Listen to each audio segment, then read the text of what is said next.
பிரியமானவர்களே, இயேசு கிறிஸ்துவின் நாமத்தில் உங்களுக்கு என் அன்பின் வாழ்த்துக்கள். ஒரு புதிய மாதத்தின் முதல் நாளுக்குள் வந்திருக்கிறோம். ஆண்டவர் என்ன வாக்குத்தத்தம் வைத்திருக்கிறார் என்று அறிந்து கொள்ள ஆவலோடு இருக்கிறீங்கல்ல? முதல்ல இந்த இடத்தை பாருங்க. பின்னால் ஒரு டவர் தெரியுதுல்ல? இது பிரேயர் டவர், ஜெப கோபுரம். சுமார் 60 வருஷத்துக்கு முன்னாலேயே இந்த ஜெப கோபுரம் கட்டப்பட்டு அங்கே ஜெபங்கள் ஏறெடுக்கப்பட்டு கொண்டே இருந்த ஒரு இடம் இது. இது எங்க இருக்குன்னு ஆச்சரியமா பாக்குறீங்களா? அமெரிக்கா தேசத்துல ஓக்லஹாமா என்கிற ஒரு மாநிலம், அங்கே தல்சா இந்த பட்டணத்துல ஓரல் ராபர்ட் யூனிவர்சிட்டி என்று சொல்லி ஒரு யூனிவர்சிட்டி இருக்கிறது. ஓரல் ராபர்ட் என்கிறவர் தேவனால் தெரிந்து கொள்ளப்பட்ட ஒரு தேவ மனிதர். அவருடைய பிரசங்கம், அவர் எழுதின புஸ்தகத்தின் மூலமா நிறைய நான் ஆசீர்வதிக்கப்பட்டிருக்கிறேன். அதனால அந்த ஆசீர்வாதத்தை பெற்றுக்கொண்ட நான் அவருக்கு சாட்சியாக உங்கள் மத்தியில நின்று சொல்லுகிறேன். இந்த நாள்ல ஆண்டவர் உங்களோடு கூட பேசுகிறார். அந்த தேவ மனிதருடைய வசனங்கள் பிரசங்கத்தின் மூலமா என்னோடு பேசின ஆண்டவர் இன்னைக்கு உங்களோட இந்த இடத்துல இருந்து பேசுகிறார். இந்த யூனிவர்சிட்டியினுடைய மத்தியில தான் இந்த பிரேயர் டவர் அமைந்திருக்கிறது. இதுக்கு மேல பாத்தீங்கன்னா நிறைய பிரேயர் ரூம்ஸ் இருக்கிறது. ஒரு சின்ன சேப்பலும் இருக்கிறது. அங்கே தனித்து ஜெபிக்கலாம், கூடி ஜெபிக்கலாம். அருமையான ஒரு ஜெபம் நடைபெறுகிற ஒரு இடம். இதுதான் இந்த ஊழியத்திற்கும் இந்த யூனிவர்சிட்டிக்கு மிகப்பெரிய ஆசீர்வாதத்தை கொண்டு வந்த ஒரு இடம்தான் இந்த ஜெபிக்கிற இடம். இப்போ ஆண்டவர் எனக்கு என்ன வார்த்தை வைத்திருக்கிறார்னு கேட்குறீங்களா? 1 சங்கீதம் 3 வசனத்துல அவன் செய்வது எல்லாம் வாய்க்கும், அதாவது நீங்கள் செய்வது வாய்க்கும் என்று ஆண்டவர் வாக்கு கொடுக்கிறார். நான் என்ன செய்த காரிய வாய்க்கும் அப்படின்னா, கர்த்தருடைய வேதத்தில் பிரியமாயிருந்து இரவும் பகலும் அதில் தியானமாய் இருக்கிற மனுஷன் பாக்கியவான், அவன் செய்வதெல்லாம் வாய்க்கும் என்று ஆண்டவர் சொல்லியிருக்கிறார். வேத வசனத்தின் மேல நீங்கள் பிரியம் வைத்து அதை வாசித்து அதை தியானித்து கொண்டிருந்தால் நீங்கள் செய்வதெல்லாம் வாய்க்கும். அதுதான் ஆண்டவர் கொடுக்கிற வாக்குத்தத்தம்.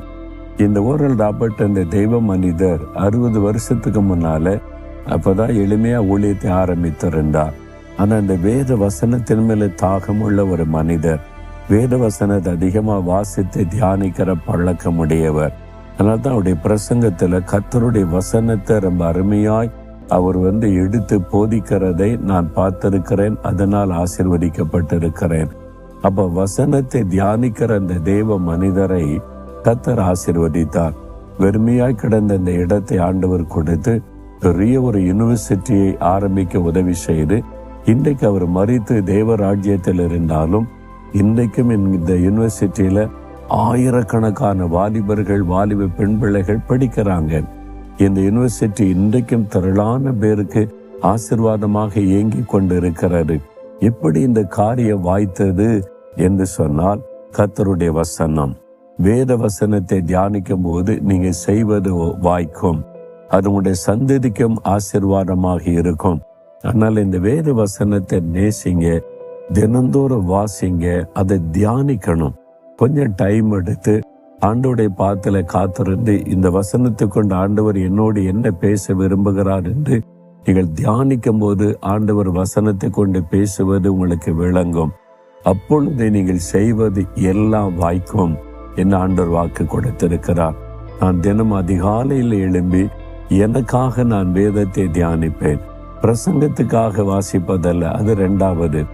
என்னோட ஆண்டவர் பேசணும், எனக்கு இன்றைக்கு ஒரு செய்தி, ஒரு ஆலோசனை ஆண்டவர் தரணும்னு நான் காத்திருந்து வசனத்தை தியானித்து ஜெபிக்கும் போது ஆண்டவர் சில சமய வாக்குத்தத்தம் கொடுப்பார். சில சமயம் என் தவறை சுட்டி காண்பித்து என்னை கரெக்ட் பண்ணுவார். சில சமயம் வழி நடத்துதலை தருவார். இப்படி ஆண்டவர் இந்த வசனத்தை கொண்டு என்னோடு பேசுறதுனாலதான் என் வாழ்க்கையில நான் சரியா நடந்து கொண்டிருக்கிறேன். அதனாலதான் காரியங்களை வாய்க்க பண்ணுகிறார். நீங்களும் இந்த வசனத்தை வாசித்து தியானிங்க, நீங்க செய்வதெல்லாம் வாய்க்கும். அதுக்கு ஒப்பு கொடுக்கிறீங்களா? ஆண்டவரே, உம்முடைய வேத வசனத்தை வாசிக்கவும் தியானிக்கவும் அதன்படி நடக்கும் என்னை ஒப்பு கொடுக்கிறேன். யார் யார் அப்படி ஒப்பு கொடுத்து ஜெபிக்கிறாங்களோ அவங்க செய்கிற ஒவ்வொரு காரியத்தை இந்த மாதத்துல நீர் வாய்க்க பண்ணி ஆசீர்வதித்து மகிழ பண்ணும். இந்த மாதத்தில் அவங்க விரும்புகிற, நினைக்கிற, ஜெபிக்கிற காரியம் வாய்க்கட்டும். இயேசுவின் நாமத்தில் ஜெபிக்கிறேன். ஆமேன், ஆமேன்.